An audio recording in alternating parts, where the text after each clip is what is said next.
Elia would grow stronger and the pig would grow larger until it could be used as the best dowry. After handing in the pig, he had to come back and carry Zeroni up the mountain so she could drink too. If he failed to do that, a curse would fall on him and all his descendants. Stanley followed every step for a few days until the pig was huge, so he took it to his boss. However, both pigs were the same size and the boss let Myra choose who to marry.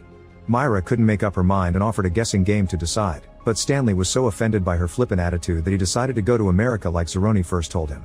Unfortunately, he forgot to take Zeroni to the mountain before leaving, so she cursed the family as promised. Back to the present, Mr. Sir stops by the holes with his truck so the boys can fill the canteens with water and teases Stanley for getting his first blisters on his hands. The first one to finish working is Zero, who is a very fast digger and the boys think he eats the sand. When Stanley finally finishes his hole, nobody helps him get out of it, so he has to learn to climb out alone. Once he's back in town, he finds Mr. Sir pointing a gun at him, but actually he's shooting a yellow spotter lizard. The shot misses and the lizard jumps out to attack Stanley, but Mr. Sir shoots again and the little lizard dies. Days start to pass and Stanley starts getting used to the camp's routine. He wakes up early, eats nasty beans, then spends the day digging, which causes more blisters on his hands. There often are dangerous animals around, and sometimes the shower doesn't even work. The other boys also keep bothering him, making fun of him for being a softie.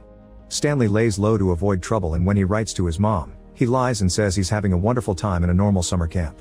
One afternoon, Stanley discovers a fossil and brings it to Podansky. However, the doctor informs him the warden doesn't care about fossils.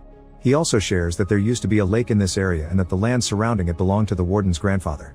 This triggers a flashback showing how the town used to be lively and thriving. A merchant called Sam often came with his cart pulled by his mule to sell wonderful onions, which he claimed could cure all diseases and keep deadly lizards away. Sam had a crush on the local teacher Catherine and always brought a sack of onions just for her, so she would give a jar of peaches she gathered in exchange. All the men in town liked Catherine and disliked the attention